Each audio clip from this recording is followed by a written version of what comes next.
पहिल्या IPLच्या हंगामामध्ये एकमेव भारतीय प्रशिक्षक होते. आणि दुर्दैवाने मी म्हणजे म्हणेल की अंडर 19चा मला पहिला कोचिंग मिळाला. इंडिया अंडर 19 जेव्हा विराट कोहली, पियुष शाला हे सगळे होते आणि त्याच्यानंतर तर तुम्हाला माहिती आहे हिस्ट्री झाली होती की आम्ही पहिल्यांदाच ती वर्ल्ड कप जिंकलो. जे रिसेप्शन मिळाला ते रिसेप्शन मी आयुष्यात कधी विसरणार नाही. की एक कोणतरी 15 वर्षाचा डेब्युटंट होता मुंबईसाठी आणि त्यांनी पदार्पणात 100 केले. मी राजू कुलकर्णी सांगितलं थोडा बाउन्सर टाकून बघ कसं आहे. तर तो बाउन्सरांना आराम असा सोडायचा असं खेळायचा ना. अरे त्याच्यामुळे दम आहे ना. मी एवढा खुश होतो की मी माझा 99 विसरलो. राशिद खान IPLमध्ये येण्यामागे लालचंद राजपूतांचा हात होता. त्याचा टप्पा चांगला होता. स्पिन जास्त करायचा नाही पण टप्पा चांगला होता. मी पहिला गौतम गंभीरला फोन केला, मी सेहवागला फोन केला, मग मी लक्ष्मणला फोन केला. प्रॅक्टिस नंतर आम्ही एक तास तो एका स्टंप लावायचा. आम्ही तेव्हा एक रुमाल ठेवायचा की मार्क करून विकेट टाकत राहायचा. आणि then is a history. After that he became world number 1 bowler.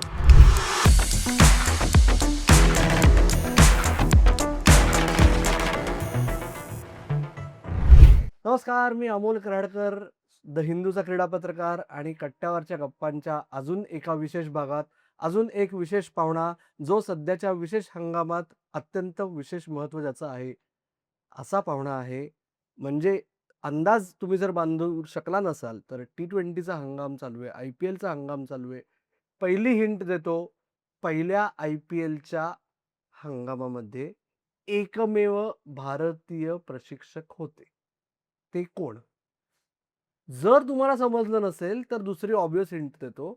त्याच्या काहीच महिन्याआधी भारताने महेंद्रसिंग धोनीच्या नेतृत्वाखाली जो पराक्रम गाजवला, त्याचे क्रिकेट मॅनेजर कोण होते? आणि त्याच्या आधी 3 दशकं मुंबईचा सुनील गावस्करांनंतरचा खंदा सलामीवीर कोण? ही जी मांदियाळी तेव्हा होती आणि ती जी क्लोज कॉम्पिटिशन होती, त्यातला फ्रंट रनर जो होते, असे लालचंद राजपूत सर आज आपल्याशी गप्पा मारायला आलेले आहेत. लालू सर, खूप दिवस आपण गप्पा मारायचा प्लॅन करतोय. अखेर आज योग जुळून आला. तुम्ही आलात त्याबद्दल मंडळ अत्यंत आभारी आहे आणि तुमचं स्वागत आहे. नाही, नमस्कार. मी पण खूप दिवसापासून माझा हा प्रयत्न चालू होता की कधी येऊन अमोलबरोबर क्रिकेटच्या कट्टावर बसू. का की मी तुम्हाला माहिती आहे की मी दुबईला आता हेड कोच म्हणून आहे आणि आम्ही आता वर्ल्ड कप जस्ट संपला. आणि मेन म्हणजे क्रिकेटच्या किडा तर आहेच आमच्याकडे. एवढ्या वर्षापासून क्रिकेटच्या किडा तर ते कुठे ना कुठेतरी काढायलाच पाहिजे. तर खूप बरं वाटलं इकडे येऊन. आणि मला असं वाटतं की गप्पा गोष्टीला आपण सुरुवात करू. येस, लालू सरांच्या सलामीवीराबद्दल आणि भारताच्या क्रिकेट मॅनेजरबद्दल मी उल्लेख केला. आत्ता त्यांनी उल्लेख केला, ते सध्या आपण गप्पा मारतोय तेव्हा युनायटेड अरब एमिरेट्सचे हेड कोच आहेत. लालू सरांबद्दल अजून एक गंमत सांगतो, की ते क्रिकेटर, त्याच्यानंतर क्रिकेट प्रशासक, क्रिकेट प्रशिक्षक, क्रिकेट पंच, फर्स्ट क्लास क्रिकेटमध्ये अंपायर, म्हणजे एकच भूमिका त्यांची मेनस्ट्रीम क्रिकेटमध्ये करायची राहिली आहे असं मला वाटतं. त्याच्याबद्दलचा प्रश्न मी त्यांना नंतर विचारणार आहे. पण लालू सर, आपण कुठल्या भूमिकेपासून बोलायला सुरुवात करायची? तुमचा मूड काय आहे आता? प्रत्येक गोष्टीच्या वेगळ्या हे आहेत ते ना. सर्वात प्रथम तर डेफिनेटली क्रिकेट जेव्हा मी सुरुवात केलं तर एकच एम होता की इंडियाला खेळायचं. त्याच्यापेक्षा समाधान कोणाला नाही मिळेल जोपर्यंत तुम्ही इंडियाला खेळत नाही आहे. तो माझा डेब्यू खूप महत्त्वाचा होता.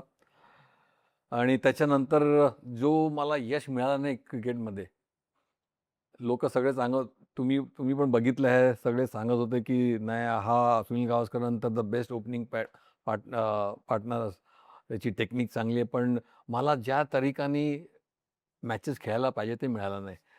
पण देवाच्या कृपाने मला एक दुसरा मोड दिला की मी नंतर कोचिंगमध्ये आलो. कोचिंगमध्ये जेव्हा NCAला लेवल 3चे कोर्स होता आणि तेव्हा ऑस्ट्रेलियन क्रिकेटरचे प्रशिक्षक येऊन ते कोर्स घेतला होता. त्याच्यामध्ये मी सर्वात पहिला आलो होतो. त्याच्यानंतर मला खूप आवड लागली कोचिंगबद्दल. जेव्हा खेळताना वेगळं असतो आणि कोचिंग करताना वेगळं असतं. आणि दुर्दैवाने मी म्हणजे म्हणेल की अंडर 19चा मला पहिला कोचिंग मिळाला. इंडिया अंडर 19 जेव्हा विराट कोहली, पियुष शाला हे सगळे होते त्या शिबिरमध्ये. आणि जसंच अंडर 19चा संपायला आला होता, वर्ल्ड कपला जायच्या अगोदरच मला T20 वर्ल्ड कपसाठी क्रिकेट मॅनेजर, कोच म्हणून मला अपॉइंट केला आणि त्याच्यानंतर तर तुम्हाला माहिती आहे हिस्ट्री झाली होती, की आम्ही पहिल्यांदाच ती वर्ल्ड कप जिंकलो आणि मेन गोष्ट म्हणजे कोणी एक्सपेक्ट करत नव्हता. आम्हाला T20चा काहीही जास्त फॉर्मॅट माहीत नव्हता. आम्ही एकच मॅच खेळलो होतो म्हणजे इंडियन टीमनी आणि मला वाटतं असं वाटतं, की चला एक टीम पाठवायचं आहे मॅचला जाऊन का की मोठे-मोठे प्लेयर पण खेळलेले नव्हते. त्याच्यामध्ये बॅकआउट झाले होते. तर एक यंग टीम, एक नवीन कॅप्टन, एक नवीन कोच आणि मला वाटतं ते काफी नवीन प्लेयर्स पण होते. तर ते जिंकल्यानंतर जे आम्हाला आल्यानंतर जे रिसेप्शन मिळाला, ते रिसेप्शन मी आयुष्यात कधी विसरणार नाही. कारण की तो रिसेप्शन असं मी त्याच्याबद्दल विचार केला तर मला अंगावर काटा येतात. का की एअरपोर्टवरून वानखेडेला जायला नॉर्मली आपण 1-1.5 तासात पोहोचतो, मॅक्सिमम 2 तास ट्रॅफिक असेल तर. त्या दिवशी आम्हाला 8 तास लागले. हं. आणि मेन म्हणजे की मुंबई वॉज स्टँड स्टिल का की त्या दिवशी सगळे लोकं रस्त्याच्या बाजूला, कोणी बिल्डिंगवर, कोणी बाल्कनीवर, टेरेसवर आणि सगळे लोकांनी आम्हाला हे केलं की आणि कोणी पाण्या फेकत होते, कोणी फ्रुट्स फेकत होते. तर ते खूप खूप मला असं वाटतं की माझा आयुष्यातला सर्वात मोठा दिवस होता. तुम्ही सप्टेंबर 2007 वर आला आहात. मी तेच पुढे नेतो. कारण काय आपण भेटलो डायरेक्ट जोबर्गमध्ये पहिल्या नेट सेशनला. तुमच्या टीम म्हणजे संघ खूप लोकांना प्रश्न पडत असेल ना, विशेषतः हं, आजची जी तरुणाई आहे, ज्यांना सवय आहे की एका सीरीजच्या आधी तयारी कशी होते वगैरे. तर इंग्लंडमध्ये मी तेव्हा टूर कव्हर करत होतो. हं. वन डे सीरीज चालू होती. 7 वन डेअर्स होत्या. निम्मा संघ इंग्लंडमध्ये होता. हरभजन सिंग काउंटी खेळत होता. त्याचा कमबॅक होता. तो सरेव खेळून त्याच फ्लाइटसाठी मी पण सेम फ्लाइटवरच आलो. अच्छा. निम्मी टीम आली. आम्ही 3 क्रीडा पत्रकार होतो त्या फ्लाइटवर. इंग्लंडवरून दक्षिण आफ्रिकेत आलेले. तुम्ही सगळे आलात. त्या जोबर्गमध्ये स्कॉटलंडची मॅच वॉशआउट झाली हे खूप कमी लोकांना आठवत असेल. पहिली मॅच. राइट. सो ती मॅच वॉशआउट होणं आणि ते जे 4 दिवस मिळाले, तेव्हा बोलआउट सोडून नक्की तयारी कशी केली? तुम्ही म्हणलात तसं, की असं आम्हालाही जाणवत होतं, की अरे क्रिकेट वगैरे फार कोणाला पडली नाहीये. पण अल्टिमेटली तुम्ही इंडियासाठी वर्ल्ड कप खेळताय. ही जाणीव करून द्यावी लागत होती, खेळाडूंना होती, कसं होतं? जसं तू म्हणालास, की आम्ही ॲक्चुअली टीम कुठली टूरला जात असताना हल्ली तुम्ही बघितलं असेल, की एक कॅम्प असतो. भले 3 दिवसाचा असून दे, 4 दिवस असून दे, 1 आठवड्याचा कॅम्प. पण का की टीम असेंबल होते. लोकांना माहिती असतं, की हा काय करतो बॅटिंग, बॉलिंग सगळ्यांना मग team strategy, role, team players लोकांना रोल. तेव्हा आमची काही टीम कॅम्प नाही झाली. आमची टीम एकत्र आली जोबर एअरपोर्टला बसमध्ये. आम्ही इकडून 7-8 प्लेयर गेलो होतो. इंग्लंडवरून बाकीचे प्लेयर आले होते आणि आम्ही आम्ही लवकर पोहोचलो होतो आणि आम्ही एवढा थांबलो होतो आणि त्यांच्यासाठी आम्ही बसमध्ये आणि अख्खी टीम बसमध्ये असेंबल झाली. मग आम्ही जेव्हा हॉटेलवर गेलो होतो, व्यंकटेश प्रसाद आणि रॉबिन सिंग ते इंग्लंडवरून येत होते. अ, बोललो की आपल्याला बोलायला लागेल की कोण प्लेयर कसा काय. तर देन लकीली पहिली मॅच आपली वॉशआउट झाली. तर आम्हाला अजून 1-2 दिवस जास्त मिळाला. आणि जेव्हा ॲज अ कोच असलं की आपण थोडासा लॉस वगैरे वाचत जातो मी. तर त्याच्यामध्ये एक नवीन गोष्ट आली होती की बॉल आउट. हे बॉल आउट काय आहे? मग आम्ही माझे जे सहकारी होते कोचेस रॉबिन सिंग आणि वेंकट आम्ही डिस्कस केला. बोला यार कभी भी मैच में ऐसा हो सकता है. तो इसके लिए अपन को तो क्या करेंगे? बोला की हम लोग प्रैक्टिस के बाद आम्ही 15 प्लेयर होते. 5-5 ची 3 टीम करायचो. बरोबर. हं. 3 टीम आहे ना असा एक फन टाइप आणि म्हणा बघा कोण जास्त मारतात आणि मग जे जिंकले मग असं थोडासा एक फन एलिमेंट आणला होता त्याच्यामध्ये आणि यू वोंट बिलीव्ह त्याच्यामध्ये सर्वात जास्त मारणारा होता की रॉबिन उत्तपा, हं. जो स्लो टाका. मग सेहवाग, मग हरभजन. मग त्याच्यामध्ये आम्हाला लक्षात आलं की स्लो जो टाकतो त्याला का की फास्ट बॉलर लोकांना एक रिस्ट्रिक्शन होता. तुझा बरोबर, रनअपसाठी. बरोबर. तर त्याच्यामध्ये त्याला रिदम पण येत नव्हता आणि दुसरी गोष्ट लोकांना माहीत नसेल, wicket keeper normally of side the off stump उभा राहतो. आम्ही बोललो की बॉल आउटला तर स्टंपला मारता विकेट कीपर डायरेक्टली स्टंपच्या मागेच उभा राहायला पाहिजे, म्हणजे न हलता. तर हे 2 गोष्टी आम्ही त्याच्यामध्ये केल्या आणि लकीली पहिल्याही मॅचमध्ये आमचा बॉल आउट झाला. आणि that was a good thing की आम्ही ती पहिला मॅच आम्ही आरामात जिंकलो का की पाकिस्तान सगळे फास्ट बॉलर लावले, पहिले तिन्ही लागले नाही. आणि त्याच्यानंतर आमची थोडी स्पिरिट परत आली. म्हटलं की बघा पहिला मॅच जिंकलोय, आता भले बोल आउट झाला, पण आपल्याला आता काहीतरी करून दाखवायचं आहे. काय गोष्ट, काही प्लेयर्स कमबॅक करत होते, कोणी सिनियर प्लेयर्स होते, कोणी यंग प्लेयर्स होते. यंग प्लेयर्सचा दाखवायचा होता, जसं की रोहित शर्मा होता, आगरकर, मग रॉबिन उत्तप्पा. येस. हं. तर हे लोकांना पण एक आर.पी. सिंग, इव्हन मला असं वाटतं की इरफान पण इरफानचा कमबॅक होता. कमबॅक होता, हरभजनचा कमबॅक होता, सहवागचा सेहवागचा comeback. कमबॅक होता. तर हे आम्हाला चांगला युसूफ मिक्स, नवीन होता. युसूफ नवीन होता. तर कसं होतं ना, की काही गोष्टी आम्हाला बरोबर आल्या, की काही यंगस्टरला प्रूव्ह करायचं आहे, काही सीनियर प्लेयर्सला कमबॅक करायचं आहे. तर आयडियल होतं की हे प्लॅटफॉर्म वर्ल्ड कपपेक्षा मोठा प्लॅटफॉर्म कोणाला भेटणार नाही आहे. बोलला की जे आहेत आपण बिंदास खेळायचं. मेन थिंग ही प्लॅटफॉर्म आहे तुम्हाला एक्सप्रेस करायसाठी, आणि टेन्शन लेणे का नाही. आणि आमचा एक मोटो होता तिकडे ना, की लोगो आपण म्हणू शकतो, की दोन्ही नेहमीच म्हणायचं, सर टेन्शन लेणे का नाही, टेन्शन लेणे का नाही, टेन्शन देणे का सामने वाले को. तर हे तेव्हापासून सुरू झालं, आणि आय थिंक प्लेयर्स लोकांनी पण खूप रिस्पॉन्ड केला. आणि जसं आम्ही खेळत गेलो, जसं प्लेयरची आणि टीम युनिटी खूप इम्पॉर्टंट होती. आम्ही जेव्हा आलो तेव्हा टीम युनिटी नव्हती, बिकॉज आम्ही 50 ओव्हरमध्ये आपण क्वालिफाय झालो नव्हतो. ग्रेग चॅपेलला सॅक केलं होतं, म्हणजे काढला होता. आणि ही नवीन टीम, माझ्याकडे पण नवीन प्लेयर्स. तर ॲज अ मुंबईकर तुला माहिती आहे, मेन थिंग आपल्याला टीम एकत्र आणायचं. Team environment, dressing room environment should be the best. अगर ड्रेसिंग रूम चांगलं असेल, प्लेयर्स परफॉर्म चांगले करतात, आणि तेच आम्ही केलं. ओके. एक मला विचारायचं आहे, की तेव्हा ना एक गोष्ट खूप अनस्टेबल अजून होती, की सुपर 8 चालू झाले आणि अचानक राहुल द्रविडनी इंडियामध्ये शरद पवार जेव्हा बोर्ड प्रेसिडेंट होते, त्यांना भेटून कर्णधार पदाचा राजीनामा दिला आणि सुपर 8 चालू असताना ती न्यूझीलंड विरुद्धची जी मॅच होती ना, त्या दिवशी महेंद्रसिंग धोनीची भारताचा पूर्णवेळ ओडीआय कर्णधार म्हणून नेमणूक झाली. त्याचे काही पडसाद तेव्हा उमटले का हो सर, का नाही, की त्या 2 गोष्टी वेगळ्या राहिल्या? आय थिंक ते वेगळंच होतं का, की ते T20चं आम्ही होतं, मला असं वाटत नाही की की काही गोष्ट झाली आता, की जसं की राहुल द्रविडनी हे केला, की त्याला कॅप्टनशिप नाही करायचं आहे, की ही वॉन्टेड टू कॉन्सन्ट्रेट, की मला बॅटिंगवर जास्त कॉन्सन्ट्रेट करायचं आहे. पण ही गोष्ट थोडासा डिफरंट आहे, पण आमच्या ह्याच्यावर काय परिणाम नाही झाला. ओके. मला अजून एक आठवतं, की कायम तुम्ही जेव्हा खाली यायचात, जसं दक्षिण आफ्रिकेत नेहमी होतं, विशेषतः जोबर्ग आणि डर्मल जिकडे भारत खेळत होता, हम्म. अ, तिकडे कायम एक 100 एक फॅन्स तरी होते. कायम असायचे. हम्म. आणि मेजॉरिटी खेळाडू पहिल्यांदा दक्षिण आफ्रिकेच्या दौऱ्यावर गेले होते. करेक्ट. तर जरी मजा करा, टेन्शन घेऊ नका, प्रेशर घेऊ नका, पण सिरियसनेस घालवू नका. याच्याकरता वेगळे काही तुम्हाला प्रयत्न करावे लागले, कन्सिडरिंग तरुणाई जास्त होती. जेव्हा बाउंड्री लाईनच्या आतमध्ये जातात, focus only on cricket. Boundary लाईनचा बाहेर आला, देन युअर.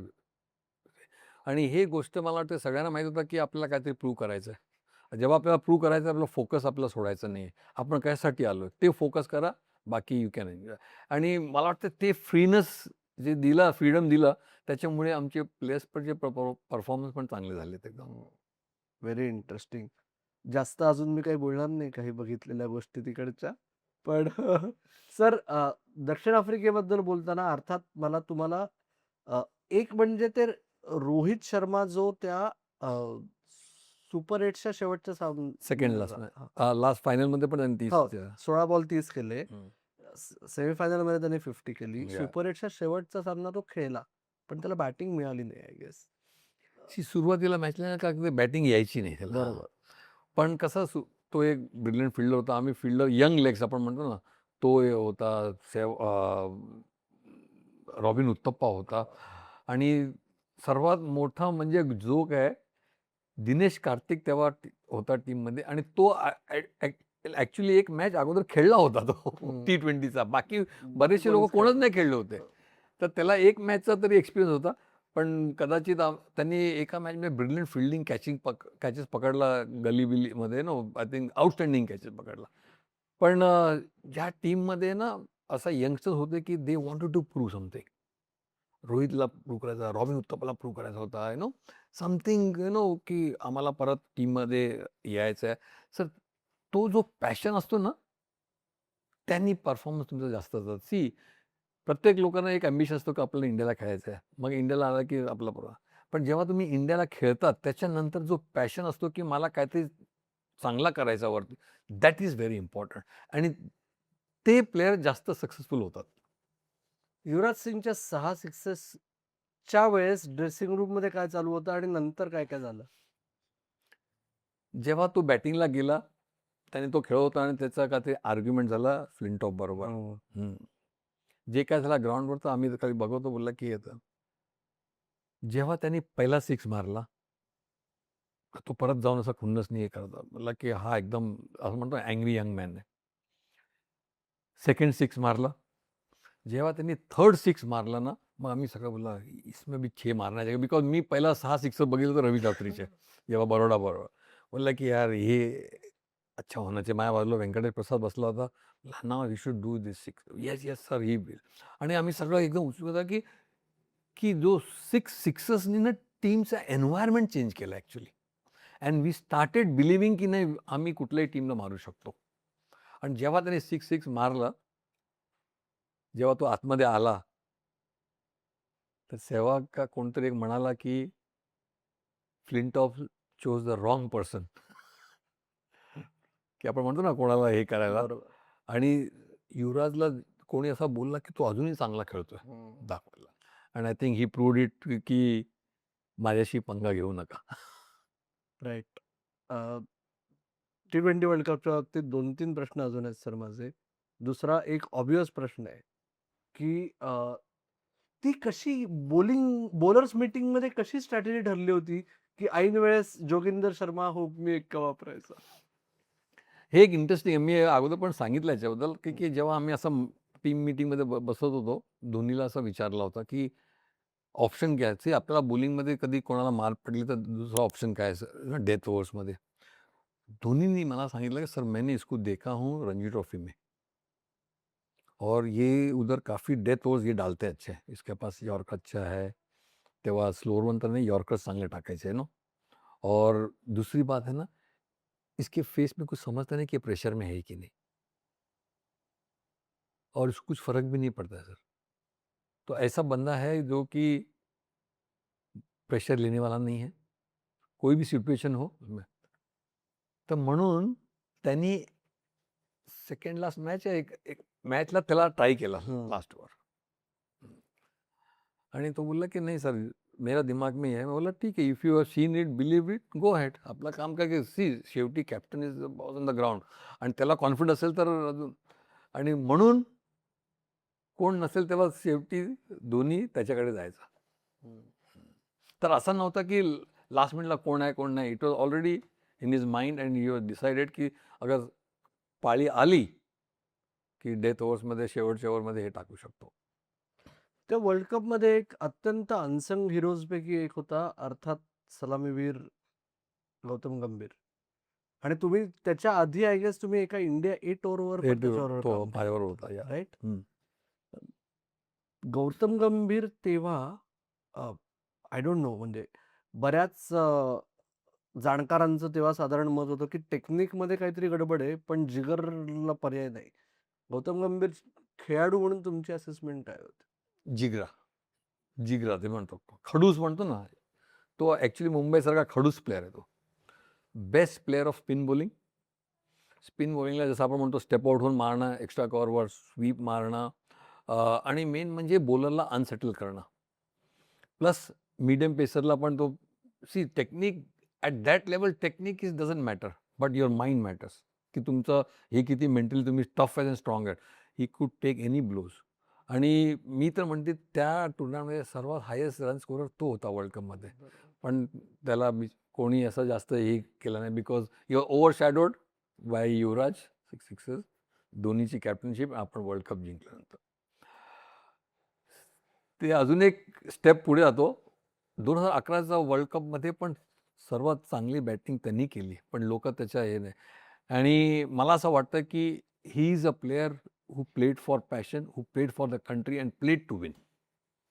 मग ही जी खंत किंवा खदखद जी नंतर वारंवार आपल्याला गंभीरच्या वक्तव्यांमधून जाणवते, ती तुम्ही जेव्हा ऑस्ट्रेलियामध्ये सुद्धा होतात त्याच्यानंतरच्या दौऱ्यात, हं. तेव्हा कधी जाणवली का तुम्हाला? तेवढा एवढी नाही जाणवली. ती सुरुवात होती ना, बिकॉज नवीन-नवीन होता. तर आम्ही वर्ल्ड कप नंतर आलो आणि इमिडिएटली मग ऑस्ट्रेलियाला गेलो. सीबी सीरीज आणि त्या टेस्ट सीरीजला. राइट. आणि हां, तेव्हा गंभीर टेस्ट सीरीजमध्ये नव्हता. नव्हता. हां, तो खाली वन डेमध्ये आला होता. तर तेव्हा मला वाटतं की over a period of time then it became कारण की तो 2011 नंतर जास्त झालं होतं. राइट. सर, एकदा तुम्ही भारतासारख्या संघाचे जेव्हा इन्चार्ज असता आणि त्याच्यानंतर जेव्हा तुम्हाला आंतरराष्ट्रीय क्रिकेटमध्ये रिलेटिव्हली छोटे समजले जाणारे संघांबरोबर काम करायची संधी मिळते. स्वतःला काय पद्धतीने आणि कसं बदलावं लागतं या 2 भूमिकांमध्ये? इंडियन टीममध्ये सगळे स्टार असतात. तुला जास्त काय बोलायला लागत नाही बिकॉज सगळ्यांना आपल्या रोल माहिती असतं. आणि आपल्याकडे एवढे मॅचेस खेळून येतात, त्यांच्या match temperament, basics, mental toughness सगळं असतं. जेव्हा आपण त्याच्यानंतर मी इंडियन नंतर अफगाणिस्तानला गेलो. Afghanistan was a associate country. मग ते गॉट टेस्ट स्टेटस. असोसिएट कंट्रीचा माइंडसेट वेगळा असतो. त्या लोकांना जास्त फंडिंग नसतं, त्या लोकांना जास्त मॅचेस खेळायला मिळत नाही आहे. They play among associate countries. तर असोसिएट कंट्रीजमध्ये कसं आहे ना, की एका टीममध्ये 2-3 लोकं चांगले असतात. की त्याच्यामध्ये एक बॉलर चांगला असणार, 2 बॅट्समन चांगले असणार असं. टेस्ट प्लेइंग कंट्रीमध्ये तुझ्याकडे सगळे चांगले असतात. तर असोसिएट कंट्रीमध्ये माइंडसेट असं असतं, की एक बॉलर को निकाला तो हम ईझी खेलेगा. पण जेव्हा आम्ही चांगली टीमबरोबर खेळतो, मग ते प्लेयरचा प्रॉब्लेम होतो. तर म्हणून मी त्याला म्हणतो, की तुमची बेसिक स्ट्राँग करा. आणि असोसिएट कंट्रीमध्ये जास्तीत जास्त कोणीही 3 डे मॅचेस खेळत नाही आहे, 2 डे मॅच खेळत. हं. They play only T20 and 50 overs.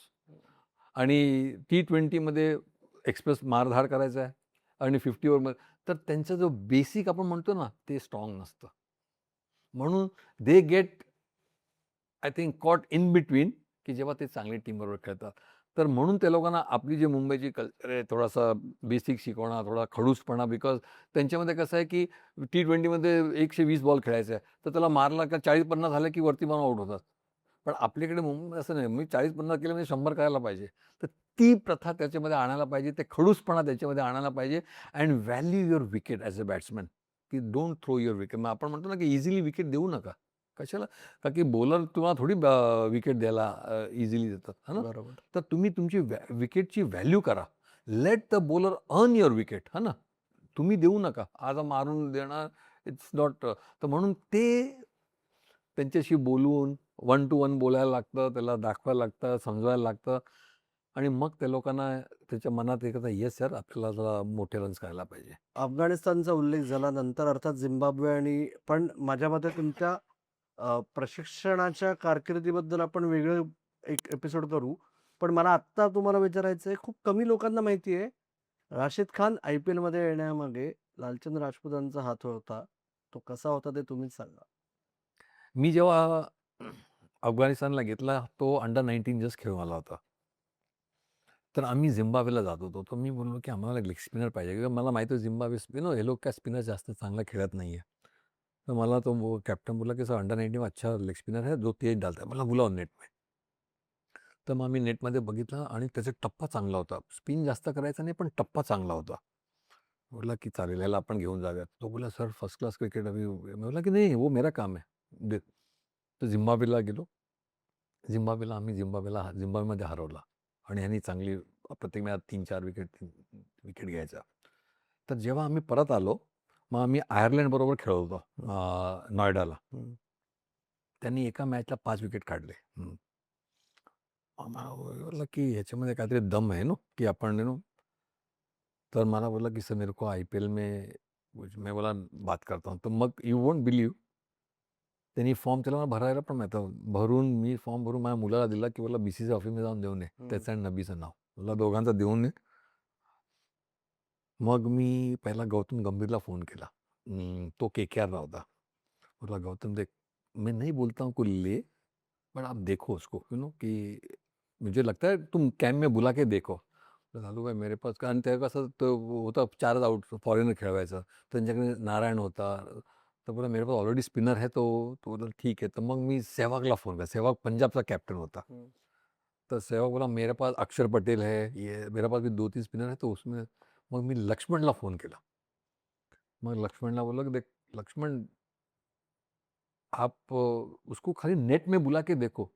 Laxman बोला, नहीं लालू भाई आपने बोला मतलब कुछ तो होगा. आप बोला उसको देखो मेरे को ऐसा लगता है की बोला भेज दो.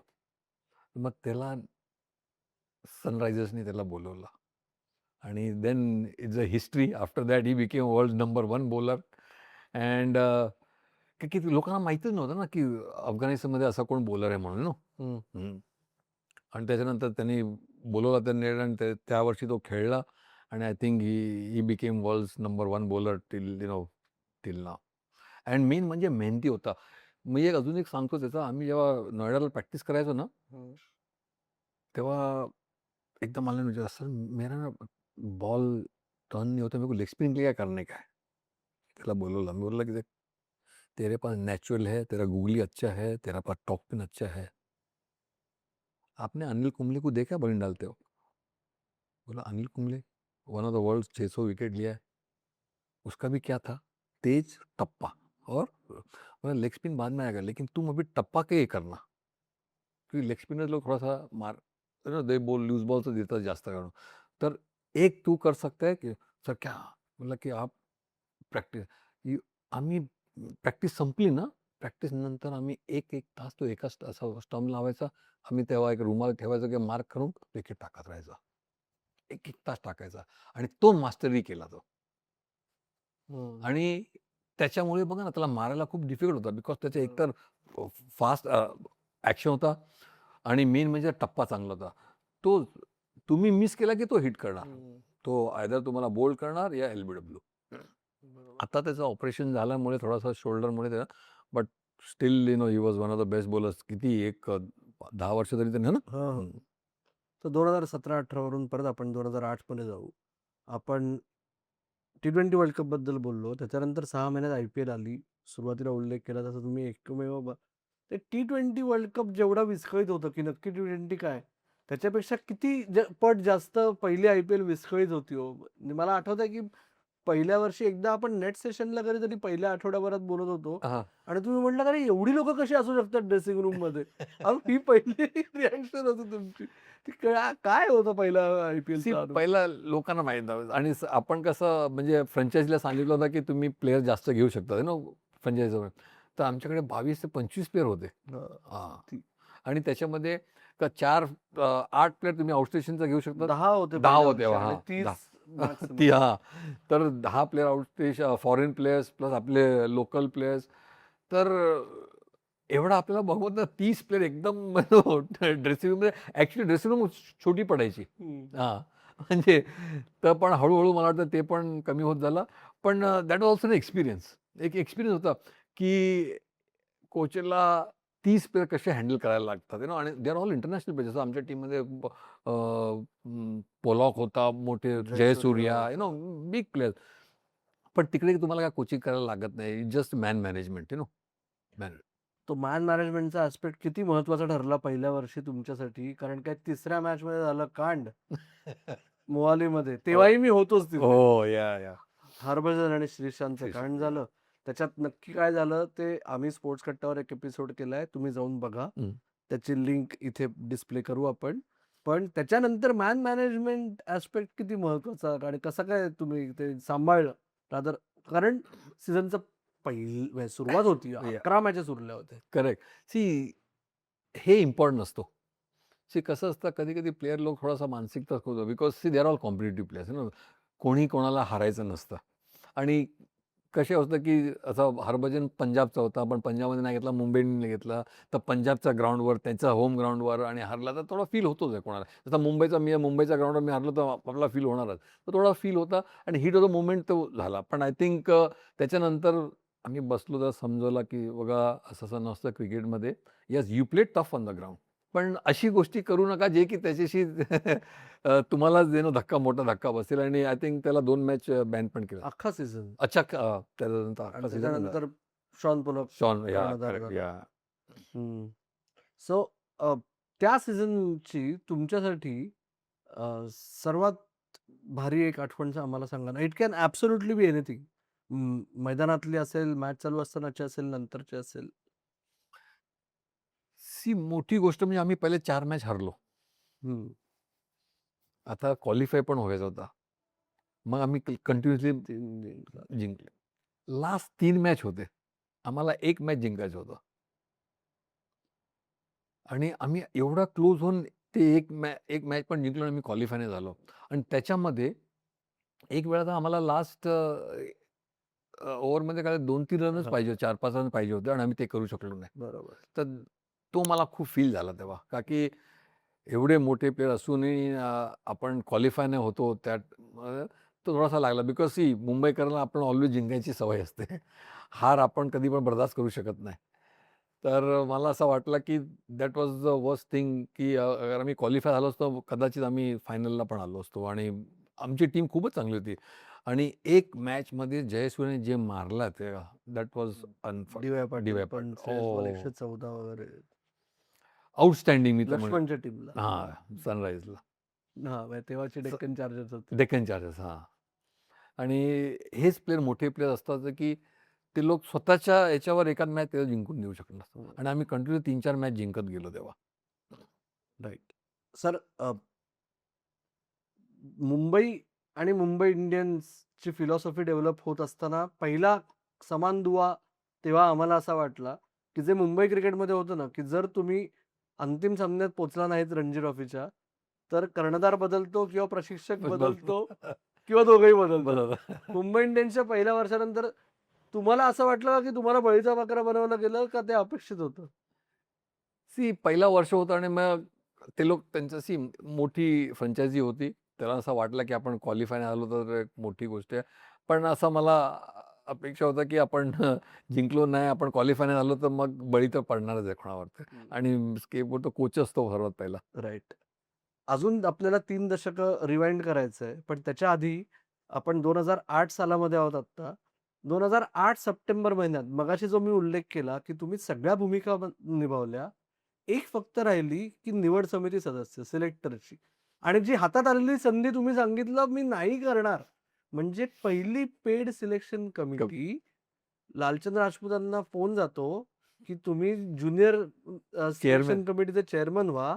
तुम्हाला ₹15,00,000 मिळतील. कारण का तेव्हा कृष्णमाचारी श्रीकांत यांना ₹25,00,000 मिळत होते सिनियर सिलेक्शन कमिटीचे.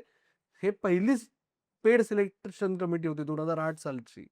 आणि तुम्ही नाही म्हणलात. का बुवा? मी कोच म्हणून होतो. तेव्हा शरद पवार प्रेसिडेंट होते. मला फोन केला सरांनी. म्हटलं की का की मला जेव्हा आम्ही सी-बी जिंकून आलो, मी बोललो, "सर, मी काय चुकीचं केलंय?" म्हणजे की मी एक्सपेक्ट करतो की मी कंटिन्यू करायला पाहिजे होतं थोडा तर त्याने गॅरी कस्टनला अपॉइंट केला. तर मला बोलले की "नाही, आम्ही तुमच्यासाठी काहीतरी चांगला करू." म्हटलं की "सर, मी कोच म्हणून आहे, तर मला कोचिंगमध्ये मी जास्त इन्व्हॉल्व होतो आणि I can make a difference."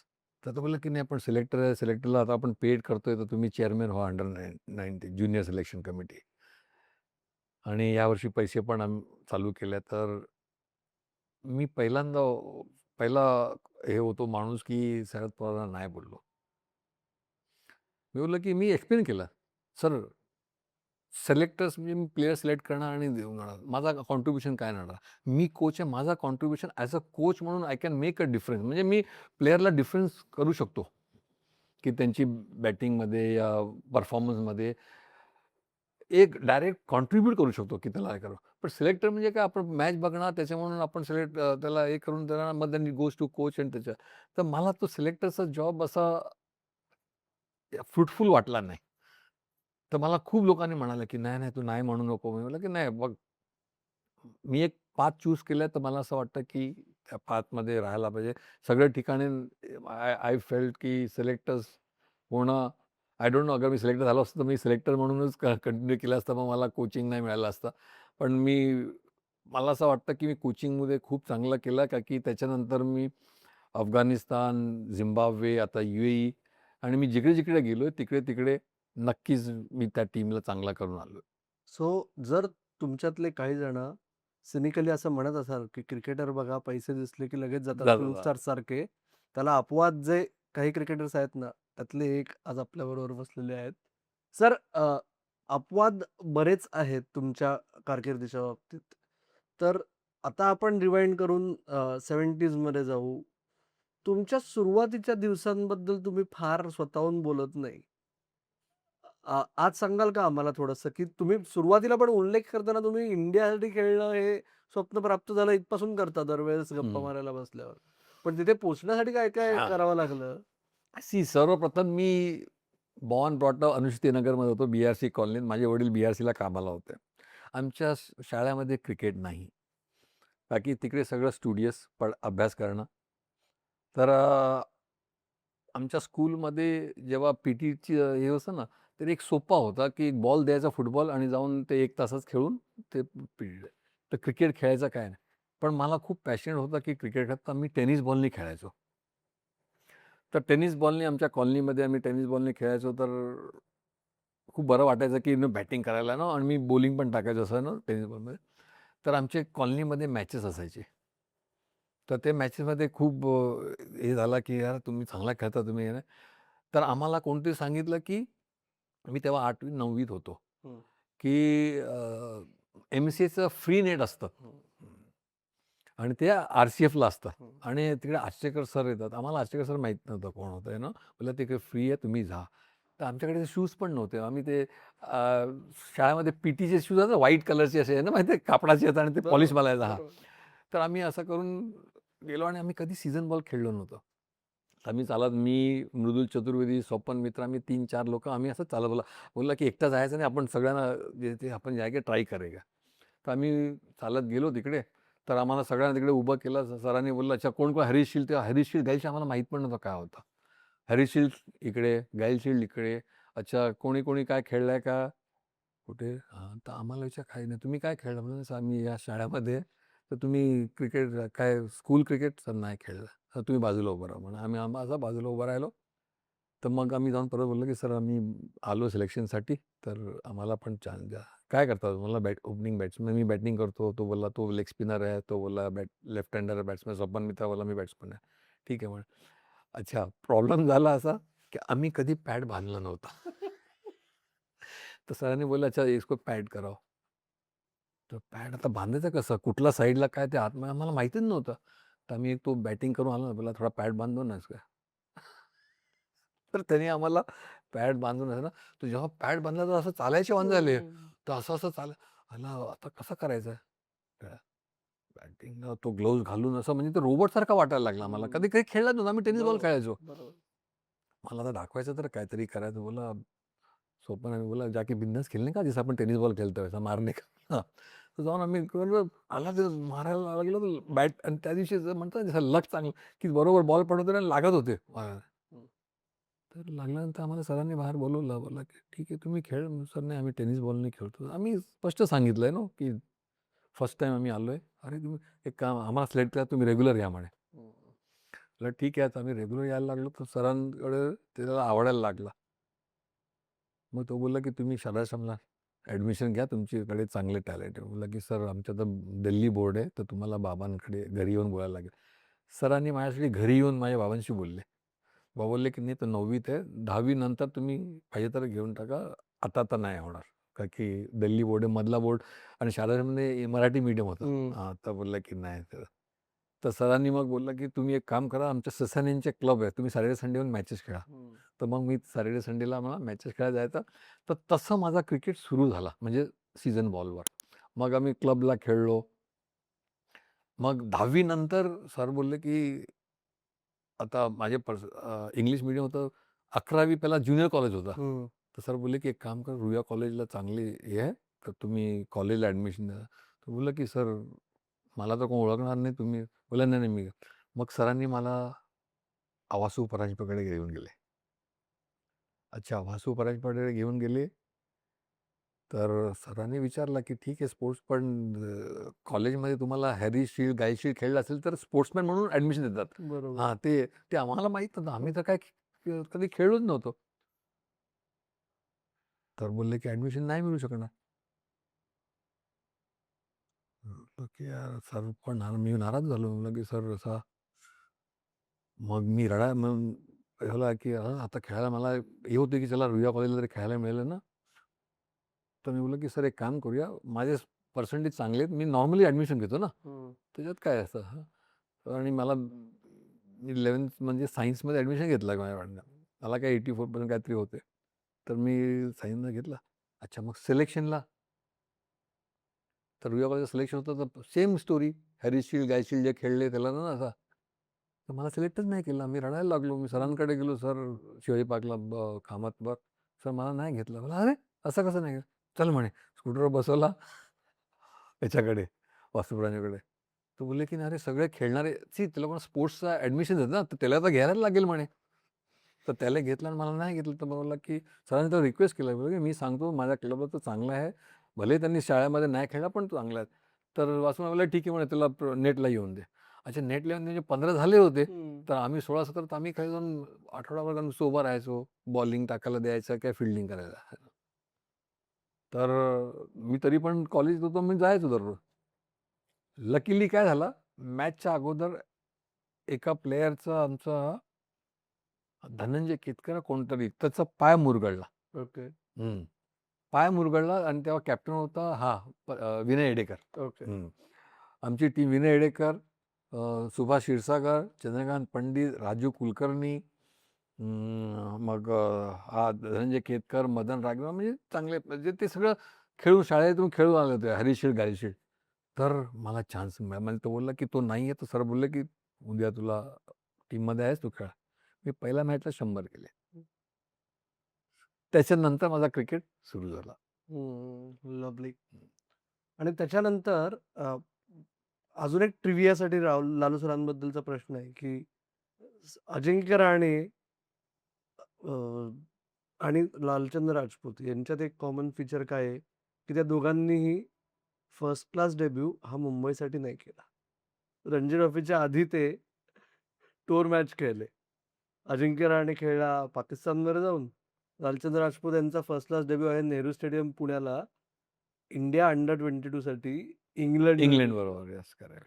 तर म्हणजे आत्ता तुम्हाला थोडासा प्रश्न पडला चेहऱ्यावर, पण ते म्हणजे पहिली मोठी मॅच आणि काय समोर फक्त बॉलिंग अटॅक कोण Ian Botham, Bob Bob Willis, Willis या जॉन लिव्हर पण आय थिंक. या सो ते सांगा ना आम्हाला थोडंसं त्या मॅचची सी आठवण. काय झालं त्याच्यानंतर मी जेव्हा अंडर 19ला खेळलो तर आम्हाला मफतलालनी घेतलं होतं. हं.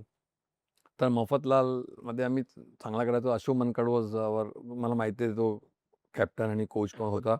तर आम्हाला एक संधी मिळाली की मोठे-मोठे प्लेयरबरोबर खेळायचे. जसं की ब्रिजेश पटेल, योगराज होता, एकनाथ सोलकर आणि धीरज परसाना आहे ना, सगळे लोक होते. तर आम्हाला खूप एक्सपिरियन्स आला. तर आम्ही चांगला करायचो मफतलालमुळे. तर तेव्हा मला असं वाटतं की मानखड सरांनी सांगितलं असेल की अंडर 23 ची टीम होती एक बोलला की इनको तो मला आय वॉज ऑल्सो सरप्राईज की मला डायरेक्टली अंडर 23ला कसा घेतला. कारण की मी अंडर 19ला चांगला खेळलो होतो. आणि तो एक मोठी मॅच होती आणि आम्ही जेव्हा मॅचला गेलो, तर सगळे मोठे-मोठे आणि आम्ही जस्ट अंडर 19 19-20 वर्ष होतो आम्ही. बॉब विलिस एवढा मोठा, इयन बोथम असा, ग्रॅम गूज बघून. पण एक जिद्द होती की नाही यार करायचं का की मनकडनी सांगितलं होतं काकांनी, की "जाके बिंदास खेलना, कुछ नहीं." आणि तो खूप मोटिवेट करायचा आहे ना. चांगला आम्हाला म्हणजे मी, चंदू, राजू आम्ही जेव्हा नवीन लागलो, तो आम्हाला खूप मोटिवेट करायचा आणि आम्हाला खूप त्यांनी शिकवलं पण. म्हणजे ते जे काय आम्ही अर्धे मला वाटतं त्यांनी जे क्रिकेटची चालूगिरी म्हणतात ना, ते स्मार्टनेस ते शिकवायचं. आणि तेव्हा मी त्या मॅचमध्ये 38 पण केले होते, 38 केले होते. येस, हां, मी येस. चांगला खेळत होता. पण that was a very good experience for me. हं, आणि त्या मॅचमध्ये एक किस्सा सांगतो. हं. सुनील गुडगे लेग स्पिनर होते. हो, आता आम्ही आमचा सुरू डेब्यू होता आय हां, थिंक. त्यांच्या पण टीममध्ये होता आणि तो खरोखर चांगला टाकायचा. तर त्यांनी एका ह्याला ग्रॅम गोचला का कोणाला तरी त्यांनी आउट पण केला आणि इयन बोथम आला. तर इयन बोथम त्याने फ्लाईट केला तर मारायला गेला तर तरी एज लागून थर्ड मॅनच्या त्या साईडला गेला. तर सुनील गुडगेनी ओरडला, "आओ शिट!" तर त्यांनी शिव्या दिल्या ॲज युजुअल तर ते ह्याला कळलंच नाही. ह्याला इंग्लिशच येत नव्हतं तर मी आपल्या एक्स्ट्रा कव्हर फील्डमध्ये म्हणलं, "काय बोलला ह्यानी?" म्हणे. बोलला, "काय नाही." बोलला, "तू बॉलिंग टाक, तू आउट कर त्याला." आणि नंतर त्यांनी परत एक आणि त्यांनी मग एक्स्ट्रा कव्हर छक्का मारला. त्यांनी काहीतरी मग त्याला शिवे दिले ना, "you I can go and get the ball" वगैरे असं ना. पण तो किस्सा नेहमी सुनील गुडगेला मी सांगतो, की "तू अजूनही सांग तुला कळलं की नाही तो काय बोलला?" तो अजूनही त्याला कळत नाही की त्याने काय बोलला. तर असं म्हणजे की एक मोठी मॅच, आम्ही सगळे यंगस्टर्स, तर आमच्यासाठी एक मोठा प्लॅटफॉर्म होता त्या. मला असं वाटतं की त्या मॅचमध्ये अगर मी 50च्या वर केलं असतं तर माझं अजूनही हे झालं. बट स्टिल एक असा मोठ्या बरोबर खेळणं आणि थोडासा सस्टेन करणं आणि आय थिंक ते मला खूप मोठं कॉन्फिडन्स दिला. दुर्दैवाने सुनील उदगे आता आपल्यात नाही येत, या. नाहीतर आपण परत त्यांच्या घरी जाऊन त्यांच्याकडून याच्यानंतरचे अजून किस्से ऐकले असते. सर, आपण आता वेळेअभावी तुम्हाला परत UAEला जायची तयारी करायची आहे. त्याच्यामुळे आत्ता मी तुमच्याकडून एक प्रॉमिस घेणार आहे, की तुमच्या पुढच्या ट्रिपमध्ये आपण एक स्पेशल एक सेगमेंट करतो. माझा मेमोरेबल रणजी ट्रॉफी सीझन. हं. त्याच्यामुळे तेव्हा आधी तुम्ही आम्हाला सांगा, आणि पण त्याच्या आधी मी तुम्हाला 2-3 प्रश्न शेवटचे विचारणार आहे. त्यातला एक म्हणजे तुम्ही आत्ता काकांचा उल्लेख केला, टाईम शील्डमधल्या सगळ्या स्टॉलवर्ड्सचा. तेव्हा रॅगिंग किती व्हायचं हो तुम्हाला लहान मुलांवर, आणि कसं व्हायचं सांगा खूप आम्हाला व्हायचं. एखादी आठवण? आम्हाला ॲक्चुअली ते मेंटली टफ करायचं आहे. हं. सर्वात पहिला म्हणजे नवीन आला म्हणजे सिली पॉइंटला उभा राहता शॉर्ट लेगला, मार खायला. आणि शॉर्ट लेगला तुम्ही टर्न केला, की काका इकडून नाही, उधर ही देखते, बैट को देखना है बोले. तर ही गोष्टी ना, छोटी-छोटी गोष्टी आम्ही खूप शिकलो त्याच्याकडून ना. आणि कोणी बॉलरनी तुमच्याकडे बघितलं, त्याच्याकडे परत बघायचं म्हणे. मान खाली नाही करायचं. You see eye to eye. म्हणजे दॅट शोज की यू आर कॉन्फिडंट. ठीक आहे, तुम्ही बीट झाला, ठीक आहे, that is a good ball. पण असं नाही. मग स्पाइस घालून बॅटिंग करायचं. हं. हे आम्हाला कधी माहीत नाही. म्हणजे आणि दुसरी गोष्ट, स्पाइस घालून बॅटिंग नाही करायचा, पण मध्ये धावायचं आणि परत यायचं.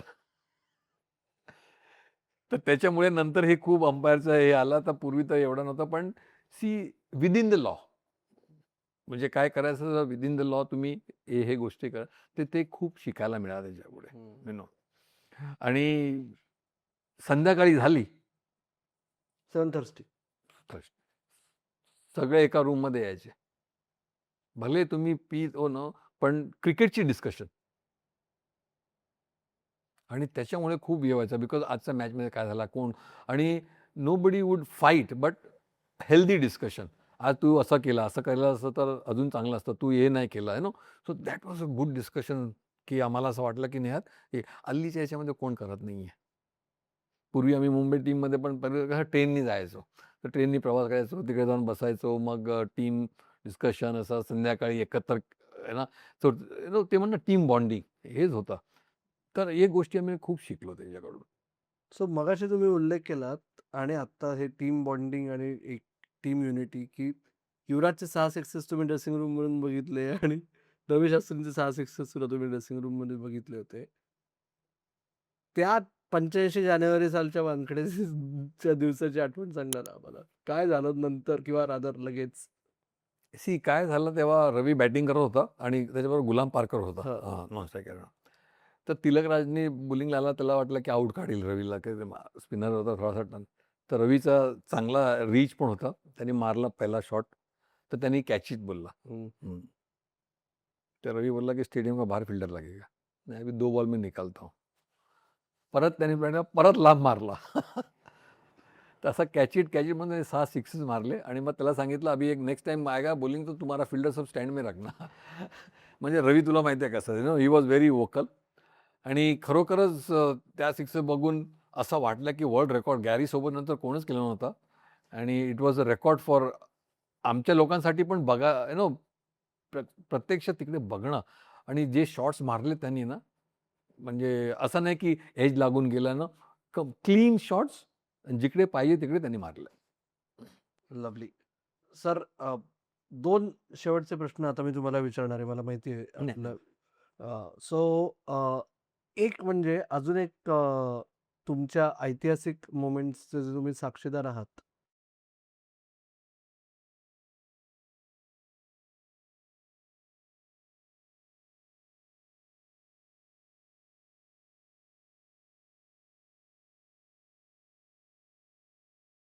त्या दिवसाची आठवण आम्हाला सांगा ना. तो कोचबिहारमध्ये खूप रन्स करायचा आणि त्याचं नाव होतं सचिन. सचिन त्याने 150-200 असा रन करून. आणि मुंबईची एक प्रथा होती की अंडर 19 कोणी चांगला केला तर त्याला रणजी ट्रॉफी टीममध्ये घ्यायचं. तर त्याला रणजी ट्रॉफी टीममध्ये घेतलं. तेव्हा नेटमध्ये आला तेव्हा आम्ही पण सगळं म्हणत होतो, यार सचिन एवढा यंग एजमध्ये एवढा रन्स करतो, आपण बघूया. तुम्ही राजीव गुलकरने सांगितलं थोडा बाउन्सर टाकून बघ कसं आहे नो, की यंग नो. तर तो बाउन्सरला आराम असा सोडायचा नो, असं खेळायचा ना. बोलला यार याच्यामध्ये दम आहे नो. पण मुंबईचं हे होतं ना, की नवीन एक यंग मुलगा असेल तर त्याला लगेच एक्सपोज नाही करायचा. 1-2 मॅच टीममध्ये राहून माहोल नो त्याला एक्सपिरियन्स होऊन मग त्याला खेळवायचा. एक तर आचेकर सर त्यांचे मला बोलले, की त्याला खेळवायला पाहिजे म्हणे. मग अजित माझा क्लासमेट होता, माझ्याबरोबर 11वी होता. तो म्हणायचा, की बघ सांभाळून घे सचिनला. आणि तिसरी गोष्ट होती, की गुजरातबरोबर मी खेळत होतो. म्हणजे रेअरली तेव्हा एवढी चांगली गुजरातची टीम होती. बोलला, की नाही अगर फेल पण गेला तरी he has got edge on his side कमी. पण सिलेक्टर तेव्हा होते मिलिंद रेगे, सुधीर नाईक आणि मेन म्हणजे रमाकांत चेअरमॅन आणि ही वॉज नॅशनल सिलेक्टर. तर चेअरमॅननी मला येऊन सांगितलं, टीम उद्या काय टीम आहे? म्हटलं, की सर तर मी बोलला, की नाही नाही नाही सचिनजीने खेळायचं नाही म्हणे, यंग आता नाही, आपण नेक्स्ट आपण तर आणलाय टीममध्येच. आता मला रात्र प्रेशर होता की खेळवायचं. मी मिलिंद रेगेला होता. मिलिंद रेगे मी टाटाला होतो. तर मिलिंद बोलला, तुला मी बोलला, की सर त्याला खेळवायला पाहिजे आपण तर तुला गट फिलिंग आहे. आणि सुधीर नाईक मला त्यांनी हे केलं. म्हणलं तुला वाटतं ना खेळो बिंदास म्हणजे आम्ही बघून घेऊ. बोला सर बघा माझी लास्ट मॅच आहे म्हणजे नाही बोलले नाही नाही काय म्हणे. आणि Milind because of Tata he new की आपण कोणाचं म्हणजे I was very focused on cricket also. तर मी एकाला त्यांनी जे सांगितलं मी सचिनचं नाव टाकलं आणि टॉस जिंकून आलो आणि आमची बॅटिंग होती. मी पहिला बॅटिंगला घेतला. तो वैतागून आला ड्रेसिंग रूममध्ये.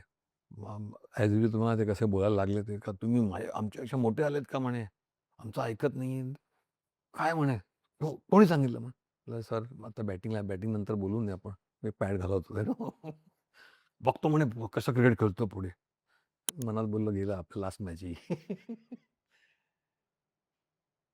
म्हणजे लक म्हणजे गॉड दिस थिंग की आपण चांगलं हे केलं. मी 99 वर रनआउट झालो. सचिन काहीतरी 10-12 वर बॅटिंग होतो टीवरती. टीला आला मला बोलला की बघ म्हणजे हार्ड लक 99 वर आउट होतो हार्ड लक आणि रनआउट झालो होतो मी. बोललं काय नाही डोंट वरी अबाउट मी.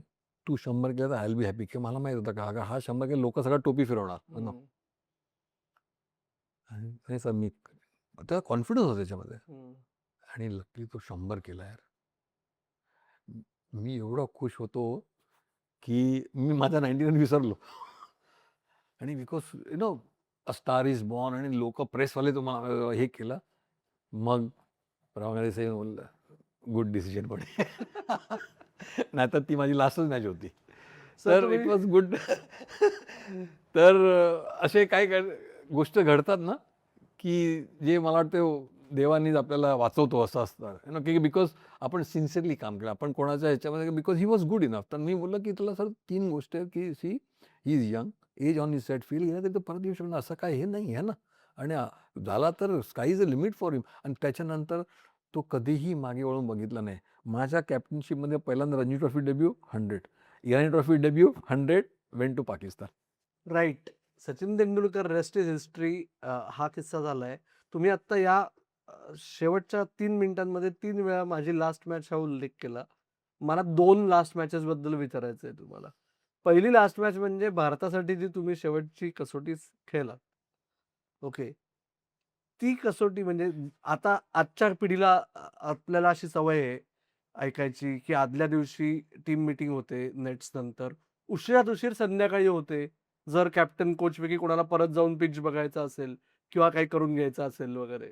तर ते उशिरात उशीर आदल्या दिवशी संध्याकाळी 11 इंटरनली टीममध्ये जाहीर होतात आणि व्यवस्थित वेळ मिळतो. तुमची पदार्पण बरं झालं होतं आणि जेव्हा दुसरी संधी मिळाली, जी दुर्दैवाने शेवटची ठरली, पण हं. काय झालं त्या दिवशी? पहिली test match Mohinder Amarnath unfit होता, तर मला खेळवला. तर मी पहिल्याच इनिंगमध्ये 38 आणि 62 केलं.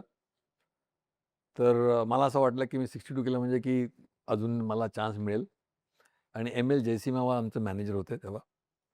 तर नेक्स्ट मॅच च्या अगोदर टीम मीटिंग मला येऊन बोलले, की "bad luck, you played well, but Mohinder is fit, so he will play." आणि मला बोललं, की ठीक आहे. तर सगळ्यांनी मला बोलले, की सुनील-बिनील सगळं होतं, की नेव्हर माइंड, तुझा चान्स येईल, चान्स येईल. तर मी नाराज होतो. मला असं वाटत होतं, की अलीच्या काळामध्ये तुम्ही पहिल्या मॅचमध्ये 50ला तुम्ही 5 टेस्ट मॅच खेळणार. हं. पण तेव्हा असं नव्हतं, बिकॉज एवढे मोठे प्लेयर होते, की एक मॅचमध्ये तू फेल गेला, की बाहेर, तर जेव्हा मला सांगितलं, की नाही, तर नेक्स्ट डे मी ग्राउंडवर गेलो. तर तिकडे का तेव्हा फील्डिंग कोच, हे कोच काही नाही होता तर सुनील आणि दिलीप मला बोलले, की ते लोक नॉकिंग करतात कोणी, तर बोलले मला कॅच, तर मी आपला कॅच प्रॅक्टिस देत होतो. म्हणलं, की सर ठीक आहे, त्याला जरा स्लिप असं सरळ सरळ माझं कॅच प्रॅक्टिस देत होतो. प्रॅक्टिस करताना बॉलिंग टाकताना रॉजर बिन्नीचा पाय मुरगळला आणि त्याचा पाय सुजला, अँकल. तर त्यांनी कपिलला सांगितलं, की "मैं तो नहीं खेलता हूँ, कि मेरा पाँव ये हो गया." तर त्यांनी बोलला, "अरे ठीक है, नहीं है तो फिर." मी 12वा होतो, तो माझं नाव त्याने घातलं आणि तो टॉसला गेला आणि टॉसला जाऊन आपली बॅटिंग, आपण टॉस जिंकलो, आपली बॅटिंग. तो मला सांगायचा विसरला तोच. आणि मी आपला कॅच प्रॅक्टिस देत होतो ना, तर आतमध्ये आला, त्याने बोलला आपल्या बॅटिंग आहे, तर श्रीकांत पॅड घालून बघितला ना आणि मग तो, "अरे अरे, मेरा पार्टनर कौन है?" तर कपिलला विचारलं, बोला, "अरे नहीं, लालू को बोलो, वो खेल रहा है." तर त्यांनी मला हाक मारला, बोलला, मी बोला, "अरे कपिल, पहले बोलना चाहिए था, मैं तो." "अरे नहीं, पहला पॅड पहन," बोले. तर पॅड घातला आणि हे एक्सक्यूज नाहीये, पण मेंटल प्रिपरेशन्स काही नव्हता. मी गेलो पहिल्याच ओव्हरमध्ये, पहिल्या किंवा सेकंड ओव्हरमध्ये मी एल्बिडब्ल्यू झालो 0वर आणि सेकंड इनिंगमध्ये मी काय ते 12 केलं. त्याच्यानंतर कधीच खेळलो नाही. पण दुर्दैवाने, की आपण म्हणतो ना, मेंटल प्रिपरेशन जे असतं ना, टेस्ट मॅचमध्ये इज अ बिग थिंग, तर तुम्ही जेव्हा तयार नसता आणि जाऊन खेळतात, तर शेवतात. पण नो रिग्रेट्स. पण मला असं वाटलं, की मला अजूनही संधी मिळायला पाहिजे होती, पण दुर्दैवाने मिळाला नाही. पण that is history. Last match आणि लास्ट प्रश्न. कपिल देवांचा उल्लेख झाला, ते तुमच्या आंतरराष्ट्रीय क्रिकेटच्या लास्ट मॅचमध्ये कर्णधार होते तुमचे. ही जी मुंबईसाठीची लास्ट मॅच ठरली, तेव्हा ते प्रतिस्पर्धी संघाचे कर्णधार होते. ती 1990-91 ची फायनल. तेव्हा तुमची खूप महत्त्वाची इन्व्हॉल्वमेंट शेवटी. नंतर झालेला हार्ट ब्रेक. त्या मॅचबद्दल तुम्हीच सांगा जरा. आय थिंक सर्वात बेस्ट फायनल मी तर म्हणेल, की ही फायनल, असं फायनल कधीच झाली नाही. म्हणजे एवढ्या वर्ष आम्ही खेळतोय. हरियाणा पहिल्यांदा फायनल आली. त्यांची पण टीम खूप म्हणजे मोठे players, Kapil Dev, Chetan Sharma, name it, एक भंडारी म्हणून ऑफ स्पिनर होता, हं. अमरजीत केपी, चांगली टीम होती त्यांची पण.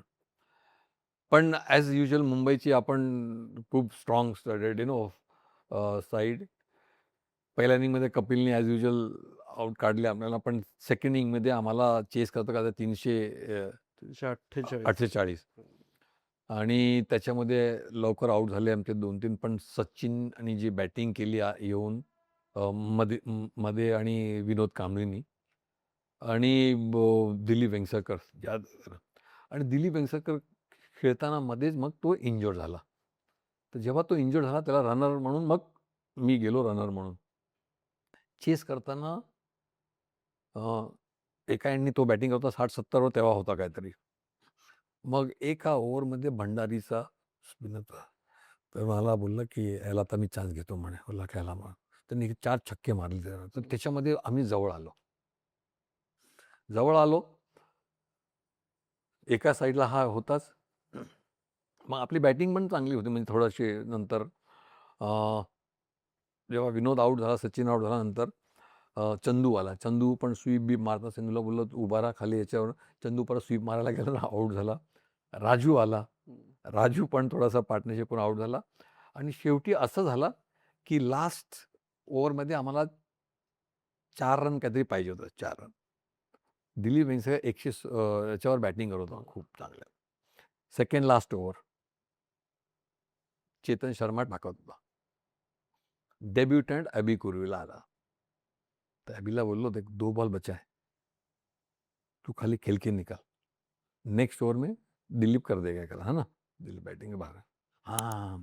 आणि क्राउड एवढा होता त्या दिवशी, म्हणजे क्राउड वॉज चिअरिंग फॉर की एकतर मुंबईला जिंकायसाठी डेफिनेटली आपले मुंबई क्राउड आणि त्या ह्याच्यामध्ये बिचारा त्याचा पहिला मॅच होता आणि बॉल पण परफेक्ट ओव्हर पिच होता. त्याने मारला, परफेक्ट मारला आणि मारला आणि जोरात त्यानं हातात स्क्वेअर लेग्स हातात अमरजित केपीचा गेला आणि तो मारून ना धावतच सुटला आणि मी त्याला ओरडतो, "नको, नो, नो, नो" म्हणून. पण ते क्राउडमध्ये मला वाटतं त्याला पण आठवण नाही आली असेल आणि तो एवढा पुढे आला, की अमरजित केपीने पकडला आणि त्याला थ्रो केला आणि ही वर रन आउट. आणि वी आर सो क्लोज 2 रननी आपण हारलो मॅचला. दिलीप सर तिकडे रडायला लागला. आम्ही पण तिकडेच खाली बसून म्हणजे की जी मॅच आपण जिंकण्याची मॅच होती ती ड्रेसिंग रूममध्ये वातावरण एकदम शांत की मुंबईमध्ये आपण मुंबई हारली आणि जे पण आपण क्लोज होता म्हणजे आरामात जिंकू शकलो असतो. पण क्रिकेटमध्ये हेच होतं, की जोपर्यंत तो 1 रन करत नाही, आपण पुढे जात नाही तोपर्यंत मॅच जिंकलेली नाही. तर हे जे आणि आपण ब्लेम कोणालाच करू शकत नाही बिकॉज ॲबीचा पण पहिला मॅच होता आणि आणि it was a heartbreak for us का की एवढा जवळ येऊन आपण हे केला आणि आपण जिंकलो नाही. खूप वाईट वाटलं दिलीप यांच्याबरोबर कारण की त्या इनिंग त्यांनी जे खेळला with that injured leg class one of the best innings I would say. पण that was a heartbreak. पण त्याच्यानंतर मग आम्ही पण हार्ट ब्रेक केले आणि बोललं की आता आपण Narendra Tamane that time was national selector तर ते बोलले की BCCIने तेव्हा रूल काढला होता की तुम्ही 3 आउटस्टेशन प्लेयर्स घेऊ शकता दुसऱ्या ठिकाणी. मी बोलला आम्ही 10 वर्ष आता खेळलोय तर आपला फ्युचर काय आहे? तर त्यापेक्षा कोणी नवीन जसं समीर दिघे यंगस्टर्स होते म्हटलं की I think better that we go on high note. तर मी आणि चंदू आम्ही मग आसामला गेलो तिकडे. अँड दॅट म्हणजे वॉज द लास्ट मॅच. त्या रनआउटचा आणि त्या स्वीप शॉटचा आणि तुम्ही दोघं जण नंतर मुंबईला न खेळण्याचा डायरेक्टली संबंध आहे की नाही? नाही, नाही. काही नाही मला वाटतं. इट वॉज जस्ट का की in fact I was suppose with the captain. हां. आणि मग त्यांनी मग शिष्य शिष्य हाताळणं केला. कारण की हनुमंत सिंग कोच होते. तरी पण त्यांनी मला बोलले की I think you are leading the team so you can stay. तर मी बोललो की सर वी हॅव मेड आणि तामाने त्याला शब्द दिला होता आणि आम्ही DPZला खेळायचो तर मग वी सेड की त्यांनी सो वी हॅड टू. बरोबर. सर DPZचा तुम्ही उल्लेख केला आता प्लस तुमची प्रदीर्घ डोमेस्टिक कारकिर्दीबद्दल आपलं काहीच बोलणं झालेलं नाहीये. आय एम शुअर आत्ता तुम्हाला परत दुबईला जायचंय. फ्लाइट्स ओपन झाल्या आहेत. त्याच्यामुळे आत्ता आपण थांबूया. पण तुम्ही आम्हाला प्रॉमिस करा 100% प्रॉमिस. नेक्स्ट टाईम मोठा 1 तासाचा करूया. राइट. या. सो आत्ता मित्र हो, या गप्पा संपू नये असं वाटत असताना संपणं, की जी लालचंद राजपूतांच्या प्रशिक्षक पदाची कारकिर्दीची पण खासियत आहे. खेळाडू म्हणून त्यांनी आपल्याला आत्ता सांगितलंच, की ते कर्णधार होते. ते कर्णधार असणार होते. तरीही ते मुंबई सोडून इतर राज्यांमध्ये जाऊन तरुणाईला वाव म्हणून गेले. तसंच त्यांनी कोचेसमध्ये सुद्धा जेव्हा आत्ता जरा खुर्चीत सावरून आपण बसलो आणि ऐकायला लागलो. पण आपल्याला आत्ता थांबावं लागतंय. तुम्हाला या गप्पा कशा वाटल्या ते आम्हाला जरूर कळवा. कमेंट बॉक्समध्ये भरभरून प्रतिसाद देऊन सांगा. आणि त्याचबरोबर आत्ता जे सरांनी प्रॉमिस केलंय, तर पुढच्या वेळेस तुम्हाला त्यांच्याकडून मैदान क्रिकेटवरच्या असू दे, फर्स्ट क्लास क्रिकेटमधल्या असू दे, आंतरराष्ट्रीय क्रिकेटमधल्या असू दे, प्रशिक्षकपदाच्या कारकिर्दीतल्या असू दे, तुम्हाला त्यांच्याकडून काय जाणून घ्यायचंय ते प्रश्नही आम्हाला कमेंट बॉक्समध्ये नक्की कळवा. लालचंद राजपूत शब्दाला जागणारी व्यक्ती आहे. हे तुमच्यातल्या खूप जणांना माहितीच असेल. ते आपल्याला परत येऊन प्रूव्ह करतील. तूर्तास मात्र लालचंद राजपूत सर आणि अमोल कराडकर तुमची रजा घेत आहेत. तुम्ही मात्र ऐकत राहा, बघत राहा आणि आमची वाट पाहत राहा. धन्यवाद.